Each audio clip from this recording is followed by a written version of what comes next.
مولاي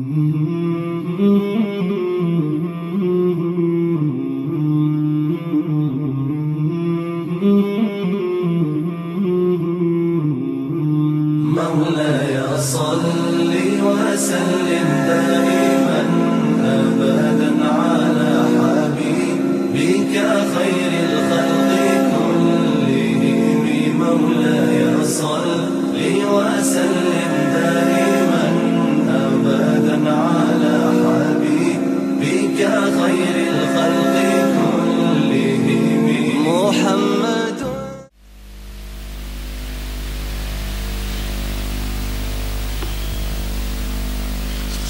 Assalamualaikum warahmatullahi wabarakatuh. Bismillahirrahmanirrahim.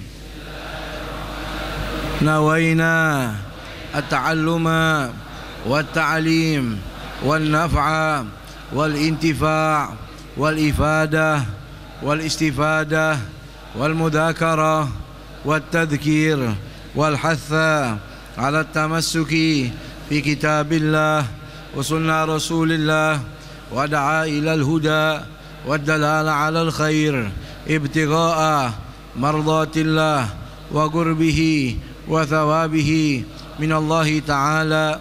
وصلى الله على سيدنا محمد وعلى آله وصحبه وسلم. Alhamdulillah wassalatu wassalamu ala sayyidina Rasulillah sayyidina Muhammad ibnu Abdillah wa ala alihi wa sahbihi wa man wala wala hawla wala quwata illa billah wa ma taufiqi illa billah alaihi tawakkaltu wa ilaihi unib wa hasbunallahu wa ni'mal wakil ni'mal maula wa ni'man nasir. Abainal afadil wal asatidati syurafa wa syuyukhil ahibba rahimakumullah. Segenap orang tua kita, para guru, para asatidz, terlebih khusus para habaib kita, anak cucu baginda Rasulullah sallallahu alaihi wasallam yang telah hadir bersama kita malam ini, wabil khususil khusus guru kita Habibana al-Mahbub al-Habib Ja'far bin Bagir al-Attas. Kita doakan mudah-mudahan beliau panjang umur, sehat wal afiah. Juga kepada guru kita Al-Habib Muhammad Bagir bin Alawi bin Yahya, mudah-mudahan panjang umur, sehat wal afiah. Juga kepada Habibana Al-Habib Ahmad Al-Aidarus, Al-Habib Muhammad Al-Kaf, guru kita Ustaz Haji Abdul Salam, maupun muballigh kita yang nanti setelah ini akan menyampaikan nasihatnya. Kita doakan panjang umur. Hadirin hadirat rahimakumullah, mari bersama-sama kita akan membaca pelajaran hadis kita pada malam ini yang telah sampai pada hadis yang ke-23. Bismillahirrahmanirrahim. An Abi Hurairah radhiyallahu anhu 'anil nabiy sallallahu alaihi wa alihi wasallam qala al-imanu bid'un wa sab'una أو بضع وستون شعبة فأفضلها قول لا إله إلا الله وأدناها إماطة الأذى عن الطريق والحياء شعبة من الإيمان متفق عليه. Artinya dari Imam Abu Hurairah radhiyallahu anhu, Rasulullah sallallahu alaihi wasallam bersabda, iman itu memiliki 70 atau 60-an cabang. Yang paling utama ialah ucapan la ilaha illallah, dan yang paling rendah ialah menyingkirkan batu dari jalanan. Dan rasa malu adalah cabang dari iman. Muttafaqun alaih, sepakat Imam Bukhari, Imam Muslim, semoga Allah meridainya, kita menebarkannya, amin. Hadis yang ke-23 dibawa oleh Imam Abdurrahman bin Sakhar, Imam Abu Hurairah radhiyallahu anhu, anin Nabi sallallahu alaihi wasallam qala, bahwasannya beliau sallallahu alaihi wasallam telah bersabda, al-imanu, iman itu bid'un. Bid'un artinya ma yusta'malu bimiqdari adadin minas thalatha ila tasi'ah. Bid'un itu kalimat yang dipakai untuk jumlah angka dari 3 sampai 9. Boleh jadi 5, boleh jadi 4, boleh jadi 7, bisa juga 8, paling akhir 9. Itu bid'un. Wasituna syu'batan wasab'una, dan 70 artinya bisa jadi 74, 75 sampai 79. Au bid'un wasituna syu'batan, au kalimat di sini ada syak fir rawi. Yang meriwayatkan hadis ini ragu antara 79 atau 69. Au bid'un wasituna, atau 60 ke atas. Syu'batan, cabang. Fa afdaluha qaulu la ilaha illallah, cabang daripada iman tersebut yang paling tinggi kedudukannya adalah ucapan la ilaha illallah. Saudara hadirin hadirat rahimakumullah, wa adnaha imatatul adza anit thariq. Lalu yang paling rendah menyingkirkan batu dari jalanan, dan malu merupakan cabang daripada iman. Yang pertama dikatakan di sini al-iman bid'un wa sabuna aw bid'un wa sittuna syu'batan. Kata Imam Ibnu Hibban, beliau mengatakan seluruh amal soleh di dalam Al-Quran yang Allah sebut maupun amal soleh yang disebut oleh Rasul melalui hadis, saya sudah hitung jumlahnya ternyata 79. Jadi ketika saya hitung jumlah amal soleh dalam Quran, perintah amal soleh dalam Al-Quran, cabang-cabang iman itu jumlahnya ada 79. Demikian juga dalam hadis, sehingga saya memahami bahwa sesungguhnya hadis ini keluar dari lisannya Rasul sebagaimana yang telah diatur oleh Allah di dalam Al-Quranul Karim. Al-Imam Al-Hafidh Imam Ibnu Hajar di dalam kitabnya menerangkan cabang hadis ini terbagi 3. Bahwa iman itu bisa jadi munculnya dari hati, bisa jadi cabang iman munculnya dari lisan, bisa jadi cabang iman munculnya dari badan. Ketiga amal tersebut diletakkan dalam hadis ini oleh baginda Nabi kita Muhammad sallallahu alaihi wasallam. Artinya kalau Nabi berbicara tentang masalah la ilaha illallah, berarti iman yang munculnya dari mulut, betul? Atau imatatul adza, menyingkirkan batu dari jalanan, berarti cabang iman yang munculnya dari badan. Yang ketiga, cabang iman yang munculnya dari hati, yaitu sifat malu. Cabang iman yang munculnya dari lisan dikatakan fa afdaluha qaulu la ilaha illallah. Cabang iman yang paling tinggi adalah kalimatut tauhid, yaitu la ilaha illallah, tiada Tuhan selain Allah. Di dalam kitab Tanbihul Mu'minul Ayyah fi fadli la ilaha illallah yang dikarang oleh Sayyid Al-Habib Yusuf Al-Ahdal, beliau mengatakan la ilaha illallah adalah kalimat tauhid.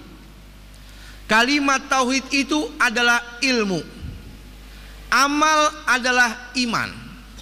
Ketika ilmu dan amal menyatu berhenti di hati orang mukmin, namanya tauhid. Kalau sudah iman itu meresap dalam hati orang mukmin, namanya ma'rifah. Jadi apa-apa yang ada di dalam hati-hatinya wali-wali Allah sampai para nabi dan rasul sudah bukan tauhid lagi, tapi ma'rifah kepada Allah Subhanahu wa ta'ala. Oleh karena itu kalimat tauhid la ilaha illallah adalah karcis yang paling mahal. Kalau ada orang muslim muslimah hidupnya susah, mau makan saja nggak ada yang bisa dia makan, hidupnya penuh dengan kemiskinan, meninggal dunia bawa karcis la ilaha illallah, tempatnya sorga. Saking mahalnya itu la ilaha illallah. Oleh karenanya kata Nabi, afdaluha, cabang iman yang paling tinggi la ilaha illallah. Sebaliknya ada orang punya dunia, bukan punya Jakarta saja, dia punya dunia, hidupnya penuh dengan kemewahan, meninggal dunia tidak punya karcis la ilaha illallah, maka tempatnya neraka. Na'udzubillahi min. Mudah-mudahan ini la ilaha illallah selalu sama kita sampai kita meninggal dunia, amin. Karena orang kalau saudara hadirin hadirat rahimakumullah meninggal dunia bawa itu kalimat, tempatnya sorga. Di dalam hadis riwayat Imam Bukhari, Imam Abu Dzar pernah datang kepada Rasulullah. Imam Abu Dzar berkata, ataitun Nabi sallallahu alaihi wasallam wa alaihi thawbun abyadun wa huwa naimun. Saya pernah datang ke rumah Nabi, Nabi tidur pakai baju yang berwarna putih. Ketika saya sampai ke rumah Nabi, istaigad, Nabi tiba-tiba bangun. Tanpa banyak bicara, Nabi langsung bersabda kepada saya, kata Imam Abu Dzar. Apa sabda Rasul? Ma min abdin qala la ilaha illallah wa mata ala dzalika dakhala al-jannah. Tidak seorang hamba manapun mengucapkan la ilaha illallah setelah dia ucapkan meninggal dunia, tempatnya sorga. Lalu saya tanya, ya Rasulullah, wa in zana wa in saraka, bagaimana kalau dia itu penzina dan pencuri? Kata Nabi, wa in zana wa in sarak, walaupun dia pencuri, pelaku zina, kalimat yang keluar terakhir la ilaha illallah, masuk surga. Saya kurang percaya, saya tanya lagi, wa in zana wa in sarak, walaupun dia maling, dia pezina, wa in zana wa in sarak, walaupun dia maling, walaupun dia pezina. Saya yakini lagi, saya tanya 3 kali, wa in zana wa in sarak ya Rasulullah. Qala wa in zana wa in saraka ala raghmi anfi Abi Dzar, rawahul Bukhari. Kata Nabi, walaupun dia maling, pencuri, pelaku zina, walaupun kamu menyaksikan sendiri, wahai Abu Dzar, tetap kalau mati sebelum meninggal dunia dia ucapkan 2 kalimat syahadat la ilaha illallah, dakhalal jannah. Ini keistimewaan orang yang membaca la ilaha illallah. Sayyidil Habib Umar pernah cerita, ada orang baik ketika mau meninggal dunia dibimbing la ilaha illallah, tidak bisa mulut mengatakannya. Ternyata sebabnya satu, waktu masih muda dia pernah berbuat dosa dengan matanya, belum tobat sama Allah, sehingga mulutnya terkunci, tidak bisa mengatakan la ilaha illallah. Makanya dari sekarang kita rajin taubat, minta sama Allah supaya mulut ini dikasih enteng bisa mengatakan la ilaha illallah. Imam Wahab bin Munabbi pernah ditanya sama muridnya, wahai guru, alaisa miftahul jannah la ilaha illallah, bukankah pintu sorga kuncinya la ilaha illallah? Qala bala, iya betul. Walakin ma min miftahin illa walau asnan, memang kunci sorga la ilaha illallah, tapi tidak ada kunci melainkan pasti di setiap kunci ada gigi-giginya. Betul. Man jaa yaumal qiyamah bimiftahin lahu asnan fatah lahu wa illa lam yaftah lahu. Kalau dia nanti di hari kiamat bawa kuncinya ada giginya, maka dibukakan sorga buat dia. Kalau kunci yang dia bawa nggak ada giginya, nggak bakal dibukakan sorga. Kata ulama, maksud perkataan Imam Wahab bin Munabbi, gigi-giginya itu dia taat ibadah sama Allah. Kalau orang rajin ibadah, taat kepada Allah, berarti dia punya kuncinya ada giginya, bisa dia buka pintu surga berkat la ilaha illallah. Ini saking mulianya la ilaha illallah. Di dalam Sahih Bukhari, Sahih Muslim, ada satu hadis yang panjang. Kita garis bawahi hadis itu ketika Nabi sujud di hari kiamat. Begitu lamanya Nabi sujud sampai Allah katakan, ya Muhammad, Allahumma shalli wa sallim, irfa' ra'sak wasal tu'tah washfa' tushaffa. Nabi sujud lama, akhirnya kata Allah, wahai Muhammad, ini hadits qudsi, angkat kepalamu, kamu minta apa saja aku akan berikan. Apa kata Rasul? Fa aqulu ya Rabb, wahai Allah, innani ad'u liman qala la ilaha illallah. Saya minta tolong ya Allah, izinkan saya bisa memberi syafaat semua orang yang mengatakan la ilaha illallah. Fa'izzati wa jalali wa kibriyai wa 'azami la akhrijanna minha man qala la ilaha illallah. Kata Allah dalam hadits qudsi, wahai kekasihku Muhammad, karena engkau setiap orang yang mengatakan la ilaha illallah, saya akan keluarkan dari neraka. Subhanallah. Ini berkat doanya Rasul, setiap orang yang mengatakan la ilaha illallah. Oleh karenanya kalau ada orang yang berani mengutarakan la ilaha illallah, tidak boleh dibunuh dia. Umirtu an uqatilan nas hatta yashhada an la ilaha illallah wa anna Muhammad Rasulullah wa yuqimu shalah wa yutu zakah fa idza fa'alu dzalika asamu minni dima'uhum wa amalhum illa bihaqqil Islam wa isabuhum 'ala Allah taala. Rawahul Bukhari Muslim. Saya disuruh, kata sahabat, bunuh di dalam medan pertempuran orang yang tidak mengatakan dua kalimat syahadat, tidak mau sholat, tidak mau bayar zakat, disuruh bunuh di medan pertempuran. Jadi orang yang sudah mengatakan la ilaha illallah sudah nempel itu mutiara dalam ruhnya, tidak boleh disakiti, hartanya tidak boleh dirampas. Sehingga di dalam hadis Bukhari Muslim, sahabat Usama ketika perang dia membunuh ada orang yang mengatakan la ilaha illallah, dipanggil sama Rasulullah, aqatalta rajulan qala la ilaha illallah, wahai Usama, apa betul kamu telah membunuh orang yang mengatakan la ilaha illallah? Ya Rasulullah, kata Usama, innama qalaha khaufan minas sila. Wahai Rasul, dia ucapin la ilaha illallah itu bohong ya Rasulullah, dia ucapin karena takut saya bunuh, dia kafir. Jadi ketika dia ucapkan itu, saya beranggapan dia dusta, oleh karena saya bunuh. Rasul marah. Apa kata Rasul? Asyagakta an qalbihi hatta ta'lama ma fi qalbih. Emang kamu belah dadanya sampai kamu melihat apa yang muncul dalam hatinya ucapan la ilaha illallah? Artinya selagi lisannya sudah mengatakan tidak boleh kau bunuh. Dalam riwayat yang lain itu kalimat diulang-ulang terus sama Rasulullah. Apakah kamu mau tanggung jawab di hari kiamat bagi orang yang sudah mengatakan la ilaha illallah lalu kau bunuh? Diulang-ulang terus oleh Rasul sampai kata Imam Usama radhiyallahu anhu, sahabat ini, tamannaitu anni aslamtu yauma idzin. Seandainya saja hari itu saya belum masuk Islam, masih jadi kafir. Saking takutnya apa yang menjadi kewaspadaan Rasul, membunuh orang yang sudah mengatakan la ilaha illallah. Jadi harus dijaga tuh. Lalu yang kedua, yang merupakan cabang iman yang munculnya dari badan, yaitu imatatul adza anit thoriq, menyingkirkan batu dari jalanan.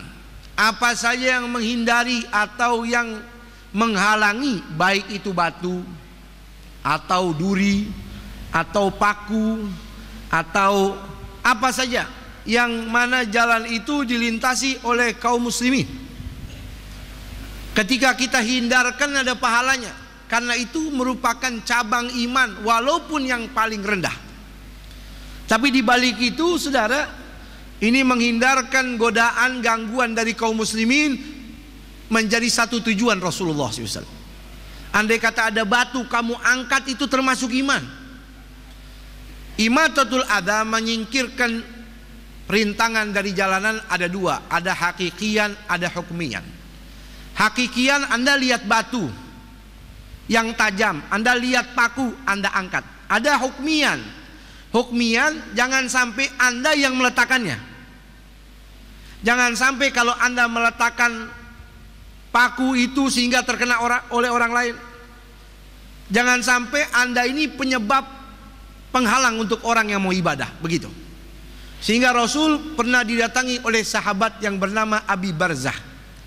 Dia belajar sama Rasul, dia katakan, alimni syai'an antafi'u bihi ya Rasulullah. Wahai Rasul, kasih saya ilmu yang bisa bermanfaat buat saya. Apa jawaban Rasul? I'zilil adza an tariqil muslimin. Saya kasih kamu satu ilmu. Bersihkan rintangan jalanan yang dilalui oleh kaum muslimin. Bersihkan jalanan. Kalau Nabi suruh kita bersihkan jalanan dari yang bisa mengganggu. Yang lebih utama, jangan sampai kita jadi pengganggu di jalanan itu. Betul? Kita naik motor, jangan ngebut-ngebutan. Itu termasuk dalam imatatul adza. Kita naik kendaraan membuat orang lain takut, itu termasuk. Saudara, zaman Rasul dalam riwayat Imam Baihaqi dibawa oleh sahabat Anas bin Malik, ada sahabat Rasul tidur mimpi. Dalam mimpinya dia mendengar suara Bashir A'idh bin Amr bil Jannah. Ada sahabat dalam tidurnya dimimpikan, wahai Anda, besok pagi kamu bangun, samperin tuh sahabat yang bernama A'idh bin Amr, kasih tahu tempat dia adalah sorga. Masya Allah. Pagi dia bangun, nggak disampaikan. Malam kedua dia tidur, mimpinya sama. Besok kasih kabar gembira buat A'idh, tempatnya di sorga.